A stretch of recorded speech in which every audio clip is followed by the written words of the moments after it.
Hello students, मेरा नाम है तरुण और आप देख रहे हैं ब्रेन ब्रिज। हाँ, तो नाइन्थ क्लास की क्लास हुए काफ़ी दिन हो गए हैं, मुझे पता है। आज हम चैप्टर स्टार्ट करने वाले हैं। कौन सा? Chapter number 4, structure of atom. Last class जो भी हुई थी हमारी, उसमें हमने पढ़ा था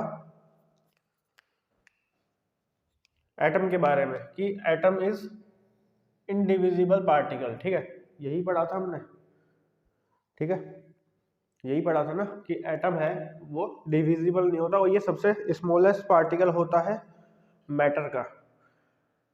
तो आज हम उसको पहले रिवाइज करते हैं कि हमने लास्ट क्लास तक हमें एटम के बारे में क्या क्या जानकारी थी और अब आगे क्या मिलने वाली है। ठीक है, हाँ, तो हमें पहले क्या पता था? देखो, हाँ, इससे पहले मैं तुम्हें हैप्पी न्यू ईयर बोलना चाहता हूँ। Happy new year to all of you. थोड़ा लेट हो गया बट हैप्पी न्यू ईयर तो हैप्पी न्यू ईयर होता है ना।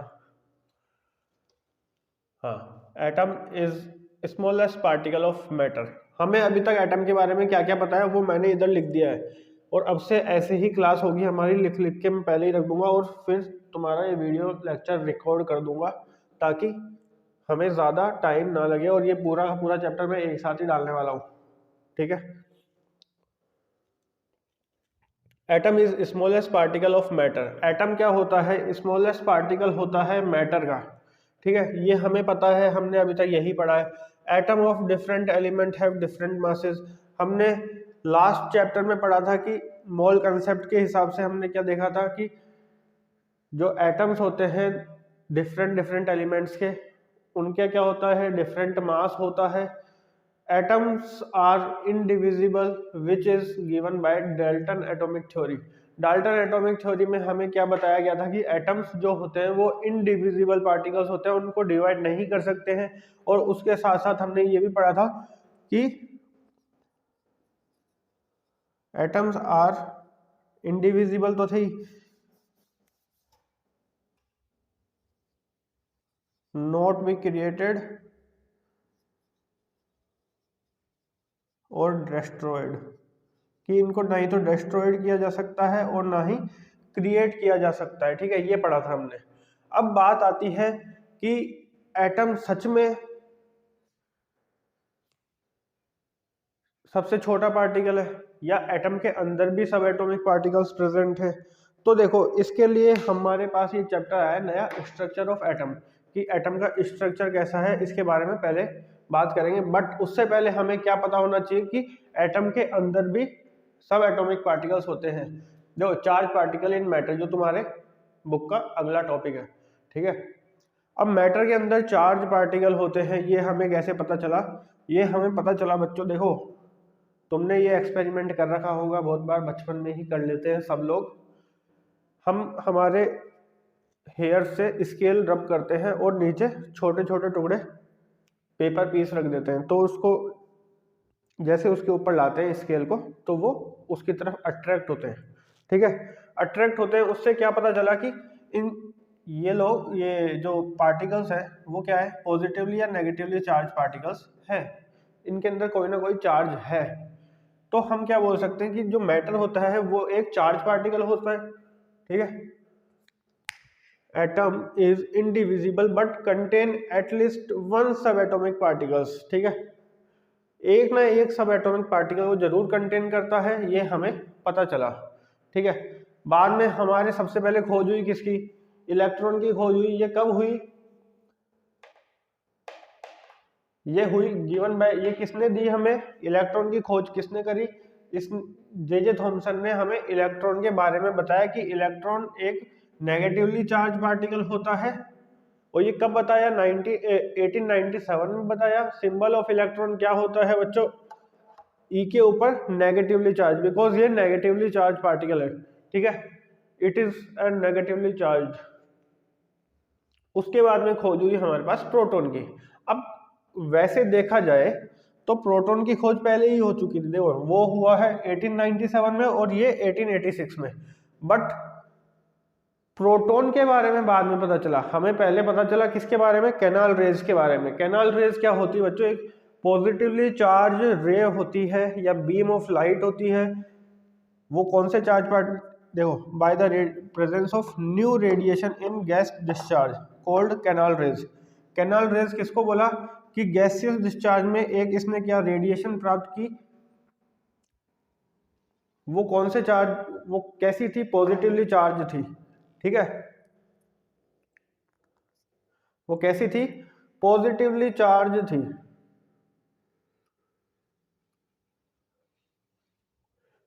ओके, कब दिया था, किसने दिया था, ई गोल्डस्टीन ने दिया था। कब दिया था, 1886 में आ गया था, प्रोटॉन के बारे में पता चल गया था। किससे पता चला था, न्यू रेडिएशन फाउंड हुई थी गैसियस डिस्चार्ज से, उसको हमने क्या बोला, कैनाल रेज बोला। और मास ऑफ प्रोटॉन, प्रोटॉन का जो मास होता है, और प्रोटॉन का सिंबल क्या होता है, स्मॉल पी, और पी के ऊपर पॉजिटिव चार्ज, ठीक है। Mass of proton is 2000 times as that of electron. Electron के मास से 2000 गुना ज्यादा मास होता है किसका, प्रोटॉन का। अब आता है न्यूट्रॉन, न्यूट्रॉन उसके बाद में आया, ठीक है। किसने दिया, जेम्स चैडविक ने हमें इसके बारे में बताया। जेम्स चैडविक ने इसकी खोज करी, और कब करी, 1932 में करी। सिंबल ऑफ न्यूट्रॉन क्या होता है, स्मॉल एन बोल दो या कैपिटल एन भी लिख सकते हैं हम, एन के ऊपर एन जीरो बना सकते हैं, बिकॉज ये कोई चार्ज का नहीं होता है। It do not contain any charge. Mass of neutron किसके बराबर होता है, मास ऑफ न्यूट्रॉन बराबर होता है प्रोटॉन के बराबर होता है, ठीक है। तो अभी तक देखो हमने क्या क्या पढ़ा है। पहले तो हमने पढ़ा एटम के बारे में कि एटम के बारे में अभी तक हमें क्या क्या जानकारी है। उसके बाद में हमने पढ़ा कि जो चार्ज पार्टिकल मैटर होता है वो चार्ज पार्टिकल होता है, उसके अंदर कौन कौन से चार्ज पता लगाए हमने, प्रोटॉन, न्यूट्रॉन और इलेक्ट्रॉन, ठीक है बच्चों। तो बच्चों इतना पढ़ने के बाद में अब हम बात करते हैं किसकी, कि स्ट्रक्चर ऑफ एटम कैसा होगा। इसके ऊपर हमारे बहुत सारे साइंटिस्ट ने बहुत सारी चीजें बताई हमें, वो हम आज आपको बताने वाले हैं, ठीक है। जैसे कि हमने बताया था स्ट्रक्चर ऑफ एटम के अंदर देखो, इलेक्ट्रॉन की खोज किसने करी थी, इलेक्ट्रॉन की खोज करी थी जे थॉमसन ने। तो जे थॉमसन ने पहला मॉडल निकाला स्ट्रक्चर ऑफ एटम का, ठीक है। स्ट्रक्चर ऑफ एटम में उसने क्या बोला, उसने बोला कि जो an atom consist of positively charge sphere and electrons embedded in it. उसने बोला कि एक पॉजिटिवली चार्ज स्फीयर होता है और उसके अंदर सारे इलेक्ट्रॉन्स होते हैं, ठीक है। देखो ये पॉजिटिवली चार्ज पूरा स्फीयर होगा और उसके अंदर इलेक्ट्रॉन्स रहेंगे, इसने तो ऐसा बोला। दूसरा इसने बोला कि नेगेटिव एंड पॉजिटिव चार्ज, ये देखो जो पॉजिटिव और नेगेटिव चार्ज होता है, प्रोटॉन के ऊपर कौन सा चार्ज था, पॉजिटिव चार्ज था, इलेक्ट्रॉन के ऊपर कौन सा चार्ज था, नेगेटिव चार्ज था।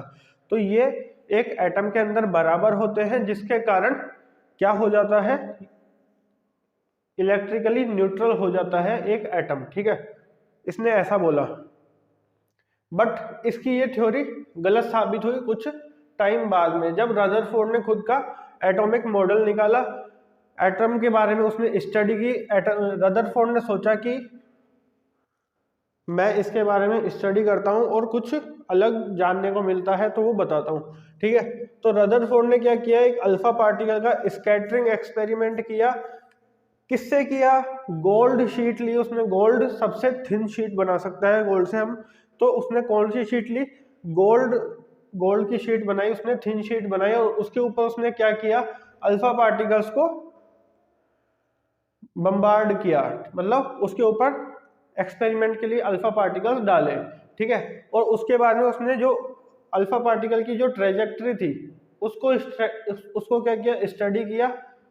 तो उसको क्या क्या पता चला बच्चों, उसकी ऑब्जर्वेशन में आया कि most of the alpha particles, मतलब अल्फा पार्टिकल्स की बहुत ज्यादा स्पीड होती है बच्चों एज कंपेयर टू दूसरे एटम्स के, ठीक है, या दूसरे पार्टिकल्स से ज्यादा अल्फा पार्टिकल की स्पीड होती है। इसमें इसने कौन सा लिया, हीलियम एटम लिया अल्फा पार्टिकल में, और हीलियम एटम का मास कितना होता है, 4u होता है बच्चों, ठीक है।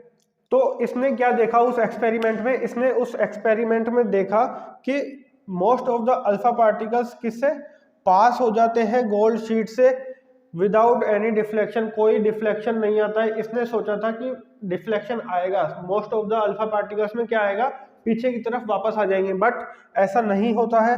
ये देखो इसने बोला कि most of the alpha particles सीधे के सीधे चले जाते हैं, कुछ कुछ alpha particles deflected the gold sheet by very small angles, मतलब कुछ अल्फा पार्टिकल्स बिल्कुल स्मॉल एंगल से डिफ्लेक्ट होते हैं, और बहुत कम, मतलब कम से एक दो अल्फा पार्टिकल्स क्या होते हैं 180 डिग्री पे वापस घूम के आते हैं। ठीक है, मान लेते हैं कि ये एक, देखो बुक के अंदर तुम्हारे ऐसा बना रखा है,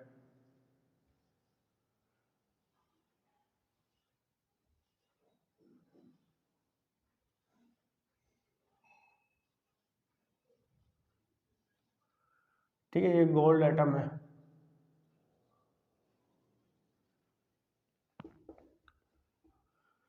तो इसने क्या किया, अल्फा पार्टिकल्स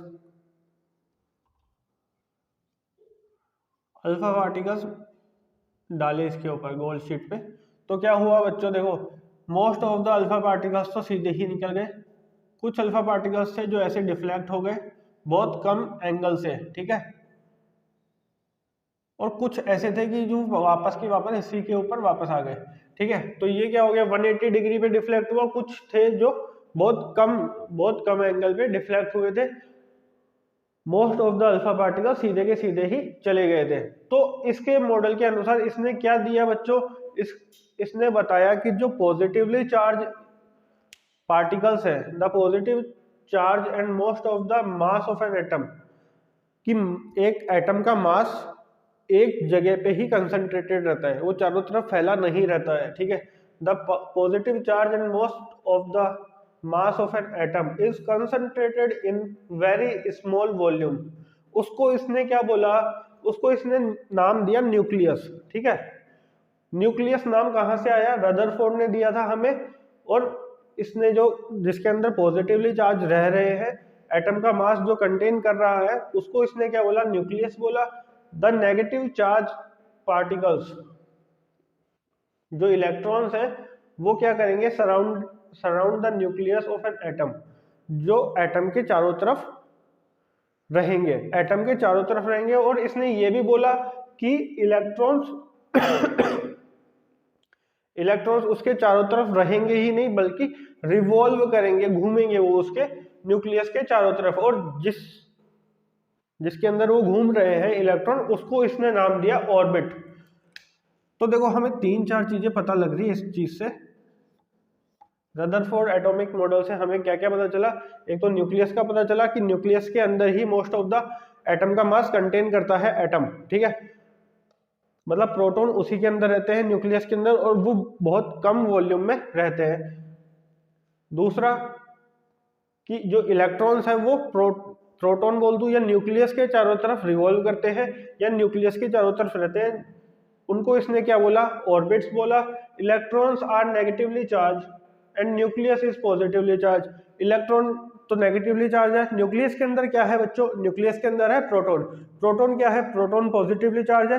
तो दोनों के अंदर क्या होगा, एक फोर्स लगेगा, उसको इसने क्या बोला, strong electrostatic force of attraction रहेगा उन दोनों के अंदर। ठीक है, तो इलेक्ट्रॉन्स तो रिवॉल्व कर रहे थे न्यूक्लियस के चारों तरफ, और न्यूक्लियस क्या था, पॉजिटिवली चार्ज था।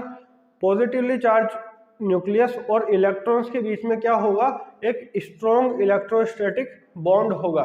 ठीक है, या ऐसे बोल दो, स्ट्रॉन्ग इलेक्ट्रोस्टैटिक फोर्स होगा। ठीक है, देखो हमने पढ़ा थॉमसन ने 2 चीजें बोली कि एक पॉजिटिवली चार्ज स्फीयर होगा, उसके अंदर एम्बेडेड होंगे क्या, इलेक्ट्रॉन्स एम्बेडेड होंगे, बट ऐसा नहीं होता है, हमें पता चला रदरफोर्ड मॉडल से। ठीक है, दूसरा क्या बोला कि नेगेटिव और पॉजिटिवली चार्ज इक्वल होते हैं मैग्नीट्यूड में, तो ये पूरा का पूरा एटम क्या हो जाता है, इलेक्ट्रिकली न्यूट्रल हो जाता है। ये इसने सही बात बोली। ठीक है, रदरफोर्ड मॉडल ऑफ एटम में हमने क्या पढ़ा कि इसने एक एक्सपेरिमेंट किया अल्फा पार्टिकल और गोल्ड थिन शीट से, गोल्ड थिन शीट पे इसमें अल्फा पार्टिकल बम्बार्ड किए, मतलब डाले, और उसकी जो ट्रेजेक्टरी थी, उसको इसने क्या किया, स्टडी किया, तो इससे पता चला कि पॉजिटिवली चार्ज स्फीयर है, मतलब जो पॉजिटिवली चार्ज है वो एक एटम के अंदर एक जगह कंसंट्रेटेड रहता है, ठीक है, और मोस्ट ऑफ द मास भी वही कंटेन करता है एटम का, जिसको इसने क्या बोला, न्यूक्लियस बोला, जहां पे प्रोटॉन्स रहेंगे, ठीक है। The negatively charge electron surround, हाँ, प्रोटॉन के चारों तरफ या न्यूक्लियस के चारों तरफ क्या करेंगे, इलेक्ट्रॉन्स रिवॉल्व करेंगे, रिवॉल्व जिसमें करेंगे उसको इसने क्या बोला, उसको इसने बोला ऑर्बिट्स बोला। और थर्ड बोला कि न्यूक्लियस जो पॉजिटिवली चार्ज है और इलेक्ट्रॉन्स, उन दोनों के बीच में क्या लगेगा, स्ट्रॉन्ग इलेक्ट्रोस्टैटिक फोर्स रहेगा, ठीक है बच्चों। आगे बढ़ते हैं। तो बच्चों अभी हमने देखा कि रदरफोर्ड ने हमें क्या क्या चीजें बताई, न्यूक्लियस के बारे में बताया, ऑर्बिट्स के बारे में बताया, और न्यूक्लियस के अंदर कौन लाया करता है, प्रोटॉन्स लाया करते हैं, इसने ये चीजें हमें बताई। अब हम देखते हैं उसके लिमिटेशंस के बारे में, उसने जो जो बोला उसमें से क्या क्या सही था और क्या क्या गलत था।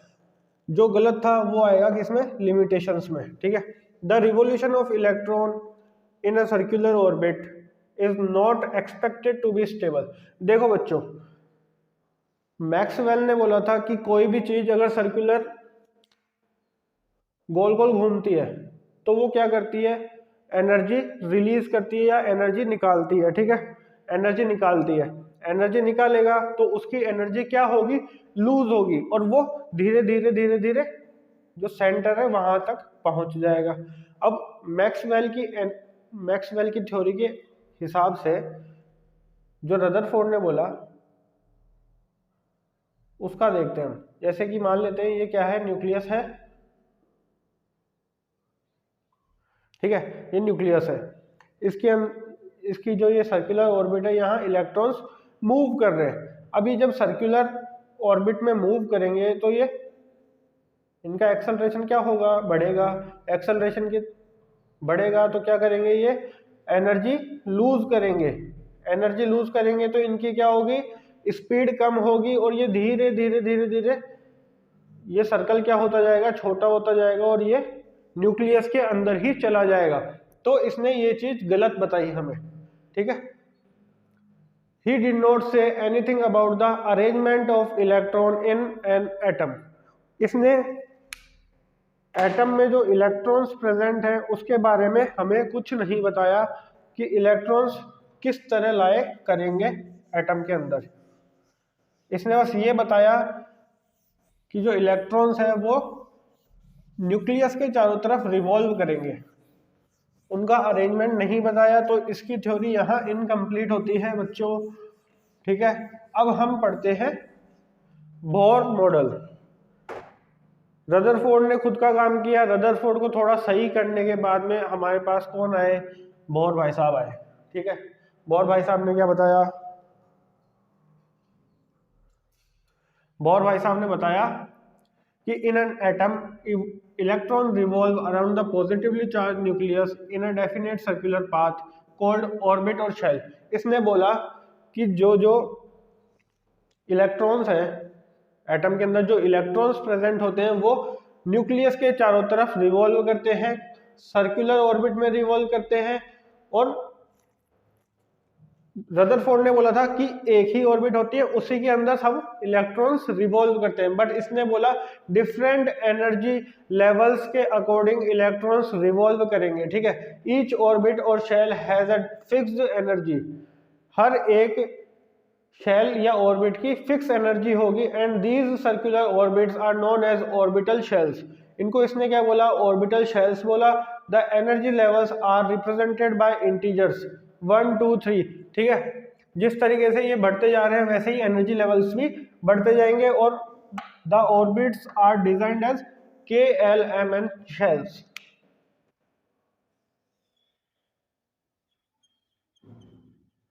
देखो ये तो है न्यूक्लियस, अब इसके चारों तरफ मैं बनाता हूँ shells, different different energy levels की शेल्स, ठीक है। इधर लिख देता हूँ स्ट्रक्चर ऑफ एटम, ठीक है। ये क्या है बच्चों, न्यूक्लियस।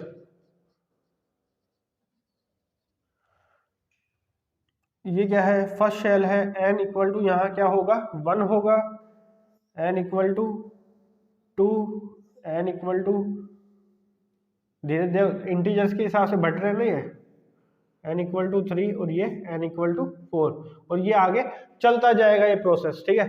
फर्स्ट शेल को इसने क्या बोला, के शेल, ठीक है। ये हो गई एल शेल, इनको कैपिटल लेटर से शो करेंगे, एम शेल, और ये एन शेल। अब ये भी आगे चलते जाएंगे, ठीक है। अब इसने क्या बोला कि जो इलेक्ट्रॉन्स हैं वो रिवॉल्व करेंगे न्यूक्लियस के चारों तरफ, बट डिफरेंट एनर्जी लेवल्स के अकॉर्डिंग। जिस इलेक्ट्रॉन की एनर्जी लेवल ज़्यादा होगी वो बड़े वाले शेल में रिवॉल्व करेगा, जिसकी एनर्जी कम होगी वो इसके न्यूक्लियस के जस्ट पास में रिवॉल्व करेगा, ठीक है बच्चों। इसने ऐसा बोला। अब देखो, अब इसके अंदर electrons, how electrons are distributed in different orbits, different orbits के अंदर हम कैसे डिस्ट्रीब्यूट करेंगे अब हमें थोड़ी पता है, बट बोहर ने ये भी बताया कि हम कैसे इसको डिस्ट्रीब्यूट करेंगे। The maximum number of electron present in a shell is given by formula 2n square. 2n square के अकॉर्डिंग देखो, where n equal to orbit number, orbit number क्या है, n इक्वल टू 1 2 3 4 ये दे रखा है हमें, तो ऑर्बिट नंबर के अनुसार 2n स्क्वायर के अकॉर्डिंग हम इसमें फिल करेंगे। देखो 2n square, if n equal to 1 लेता हूं तो 2 इंटू 1 का स्क्वायर कितना आ जाता है बच्चों, 1 का स्क्वायर 1 होता है, 2 1 2। तो फर्स्ट जो के शेल है इसके अंदर कितने इलेक्ट्रॉन्स आएंगे, के शेल में आएंगे बच्चों 2 इलेक्ट्रॉन्स, ठीक है। n इक्वल टू 2 रखू तो 2 का स्क्वायर 4 4 2 सा 8, तो एल शेल में आएंगे बच्चों 8 electrons.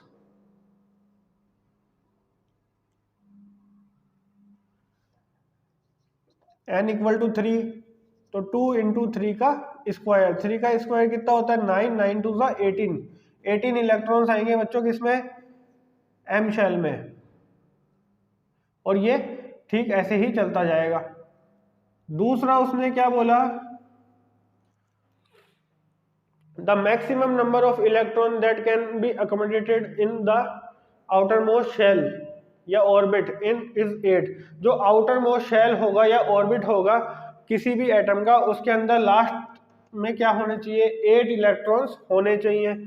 Shells are filled in a step wise manner. जो शेल्स हमें दी गई है, सबसे पहले K shell, L shell, M shell और एन शेल ऐसे दी गई है, नंबर वाइज दी गई है।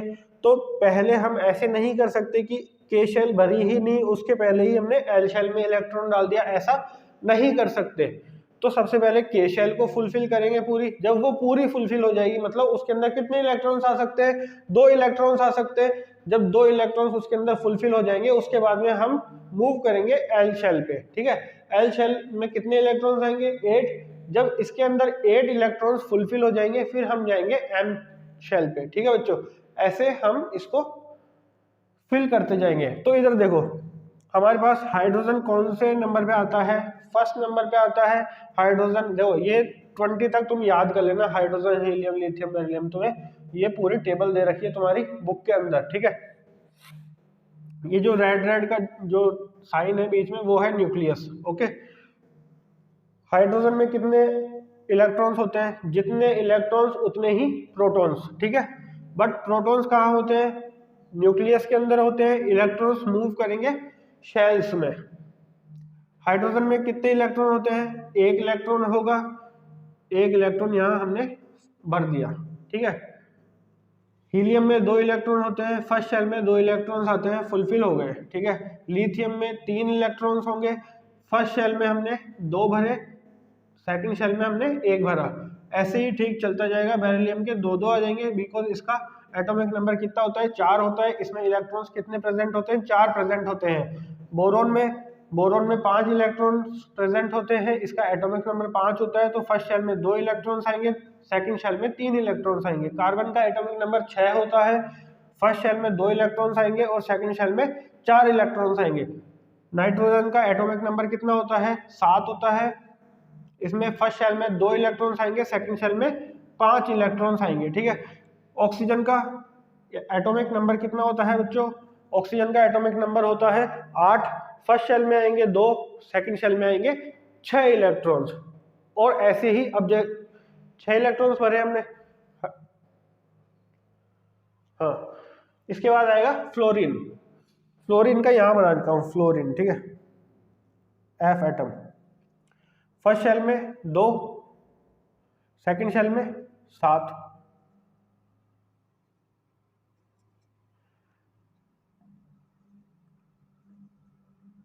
ठीक है।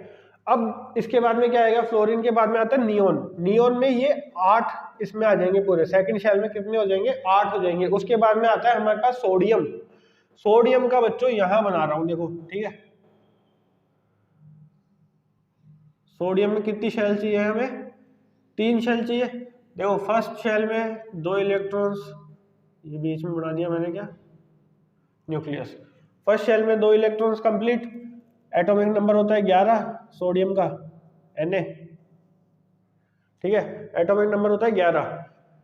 फर्स्ट शेल में 2 इलेक्ट्रॉन, सेकंड शेल में 8,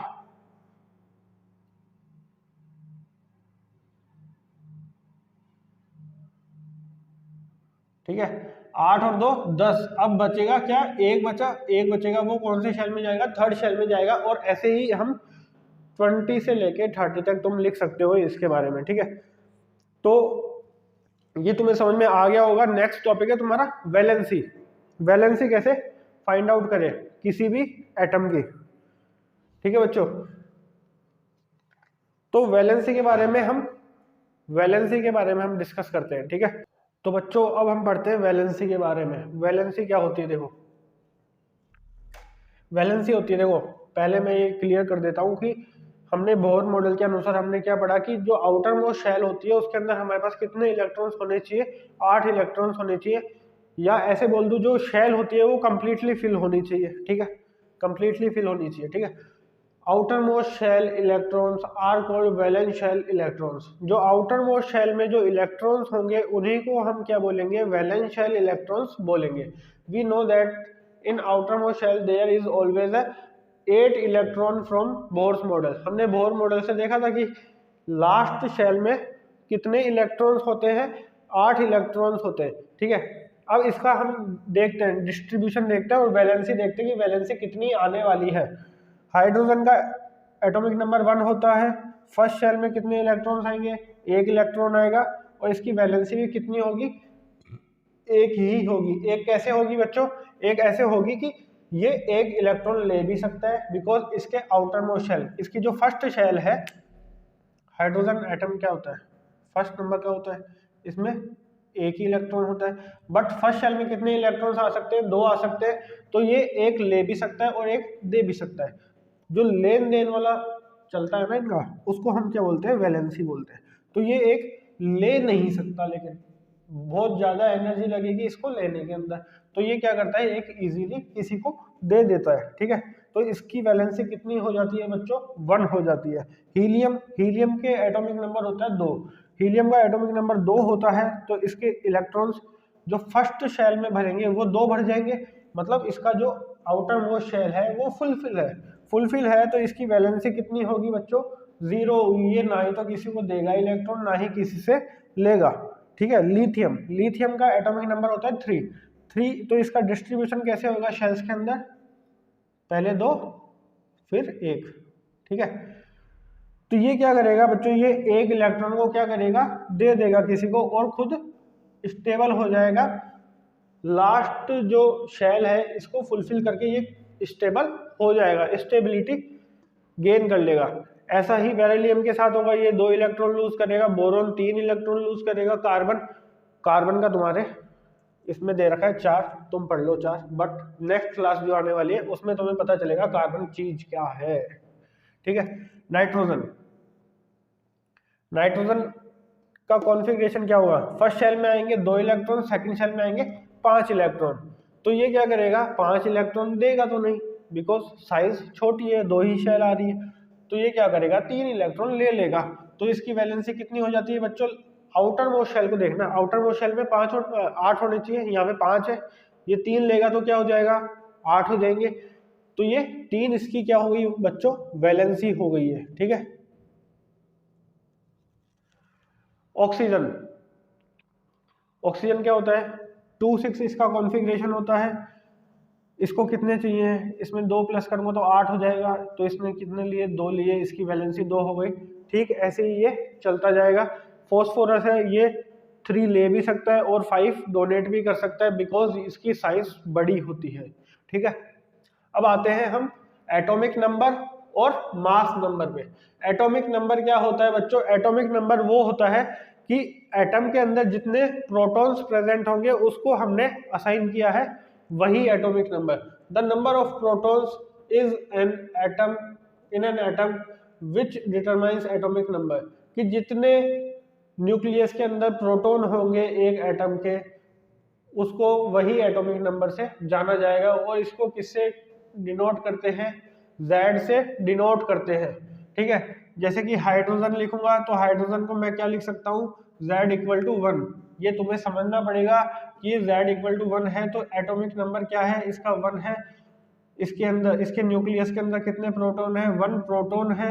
1 प्रोटॉन है, इसका मतलब क्या हो गया बच्चों, कि इसके अंदर एक ही इलेक्ट्रॉन है। अब तुम्हें पता लगाना पड़ेगा एक प्रोटॉन या एक इलेक्ट्रॉन किसके पास होता है, तो वो किसके पास होता है, ये हाइड्रोजन के पास होता है। ये तुम्हें डायरेक्टली नहीं देने वाला है, तुम्हें बोलेगा Z इक्वल टू 1 एक एटम है, उसकी इलेक्ट्रॉनिक कॉन्फ़िगरेशन लिखो या उसके आउटर मोस्ट शेल में कितने इलेक्ट्रॉन्स होते हैं, ये सब पूछ लेगा वो। ठीक है। Z इक्वल टू 8 लिखेंगे ऑक्सीजन को।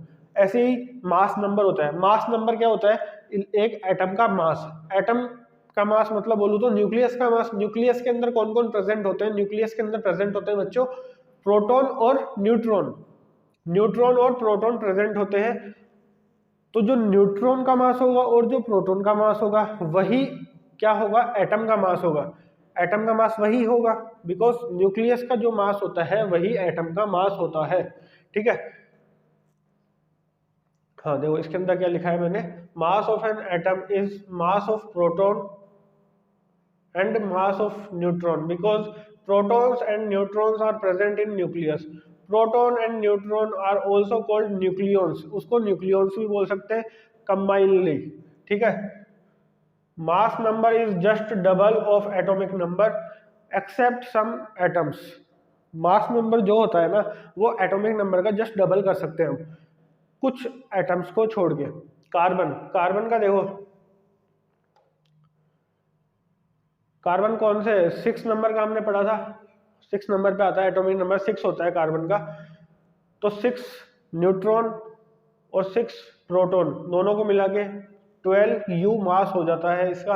ऑक्सीजन का 8 न्यूट्रॉन और 8 प्रोटॉन मिला के कितना हो गया, 16 U मास हो गया। एल्यूमिनियम, मैंने क्या बोला था, कुछ एक्सेप्शन है। अब एल्यूमिनियम में देखो, एल्यूमिनियम का एटॉमिक नंबर कितना होता है, 13 होता है, 13 होता है। और बट इसके अंदर प्रोटॉन्स कितने, प्रोटॉन्स 13 प्रेजेंट होते हैं और न्यूट्रॉन्स कितने प्रेजेंट होते हैं, 14 न्यूट्रॉन्स प्रेजेंट होते हैं, जिसके कारण इसका एटॉमिक मास कितना हो जाता है, 27 U हो जाता है।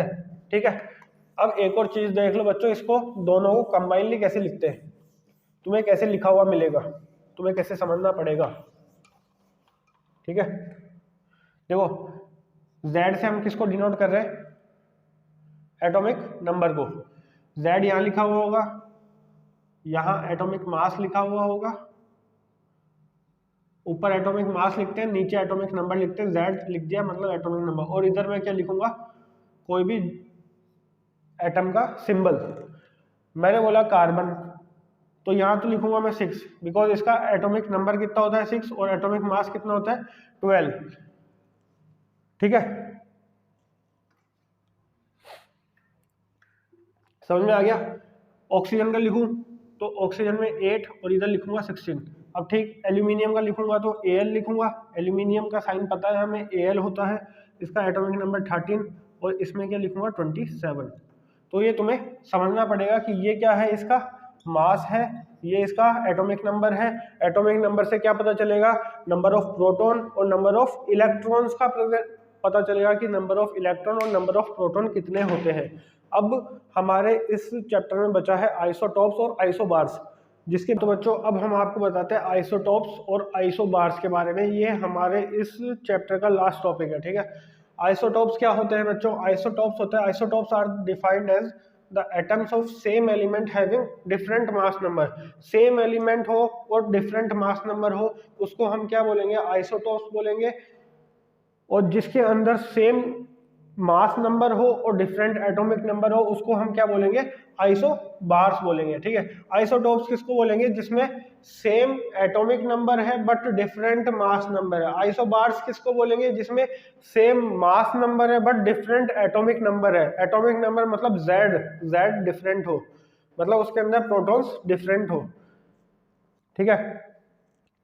एग्जाम्पल लेते हैं हाइड्रोजन के। हाइड्रोजन देखो, हाइड्रोजन 3 आइसोटॉप्स में मिलता है हमें, जिसका एटॉमिक मास 1 भी हो सकता है, 2 हो सकता है, 3 हो सकता है। 1 वाले को बोलते हैं प्रोटियम, 2 एटॉमिक मास जिसका होगा हाइड्रोजन विद एटॉमिक मास 2, इसको हम सिंबल दे सकते हैं डी भी बोल सकते हैं। इसको क्या बोलते हैं? ड्यूटेरियम बोलते हैं। और इसको टी सिंबल भी दे सकते हैं, इसको बोलते हैं ट्रिटियम। इसका मास कितना होता है? 3u मास होता है इसका, ठीक है, हाइड्रोजन का। दूसरा एग्जांपल है कार्बन का। कार्बन का एटॉमिक नंबर 666 ही होता है, बट इसके मास नंबर डिफरेंट होते हैं, 12, 13 और 14। ये भी 3 आइसोटॉप्स में आता है हमारे पास, ठीक है। एक होता है क्लोरीन। क्लोरीन का एटॉमिक नंबर 17 और एटॉमिक मास 35 और 37 दो में मिलता है हमें ये। जब क्लोरीन मिलता है तो वो कौन से रेशो में मिलता है? इस 35 और 37 वाले मास के रेशो में मिलता है। वो रेशो कैसे होता है? 3:1 का रेशो होता है। 3:1 के रेशो से हमने जब इसको फाइंड किया, 3:1 मतलब ये टोटल 100 हो गया, दोनों को मिला के 100% यही मिलेगा हमें। 75% कौन सा मिल रहा है? 35। और 25% कौन सा मिल रहा है? 37 मास वाला। तो 35 मास वाला 75% प्लस 37 मास वाला 25% मिलेगा। तो इससे हमने कैलकुलेट करके निकाला तो कितना आ रहा है आंसर? 35.5 U। तो हम इसका क्लोरीन का एटॉमिक मास कितना लेते हैं बच्चों? 35.5 U लेते हैं, ठीक है। समझ में आ गया? अब एप्लीकेशंस हैं कुछ आइसोटॉप्स की। वैसे आइसोटॉप्स जैसे ये सारे आइसोटॉप्स हैं, ये सेम ही प्रॉपर्टीज शो करते हैं, बट कुछ आइसोटॉप्स हैं जो डिफरेंट टाइप से काम लिए जाते हैं। Isotope of uranium. यूरेनियम का आइसोटॉप है वो फ्यूल, एज ए फ्यूल काम आता है न्यूक्लियर रिएक्टर्स के अंदर। और कोबाल्ट का जो आइसोटॉप है वो किसके काम आता है? कैंसर के ट्रीटमेंट के काम आता है, ठीक है। अब आइसोबार्स क्या होता है? Atoms of different elements having same mass number. जिसके अंदर सेम मास नंबर हो बट डिफरेंट एटॉमिक नंबर हो, उसको हम क्या बोलेंगे? आइसोबार्स बोलेंगे। आर्गन का एटॉमिक नंबर होता है 18, इसका मास नंबर होता है 40। कैल्शियम का एटॉमिक नंबर होता है 20, इसका मास नंबर होता है 40। दोनों का मास नंबर कितना आ रहा है बच्चों? 40 आ रहा है। मतलब ये क्या है? एक दूसरे के आइसोबार्स है, बट इनके एटॉमिक नंबर क्या है? डिफरेंट है। डिफरेंट क्यों है? क्योंकि इसके अंदर क्या है बच्चों? 18 प्रोटॉन्स, इसके अंदर तो दोनों सेम है, 20 प्रोटॉन और 20 न्यूट्रॉन, ठीक है। दोनों को प्लस करेंगे 40 आएगा। इसमें क्या है बच्चों? 18 प्रोटॉन है, बाकी बच्चे कितने हो गए? 22 न्यूट्रॉन्स है, ठीक है। तो ऐसे करके इसका मास भी कितना हो जाता है बच्चों? 40 हो जाता है। अब इस चैप्टर का तुम्हें कोई अगर डाउट लगे तो आप मुझे कमेंट करके कमेंट सेक्शन में बता सकते हो।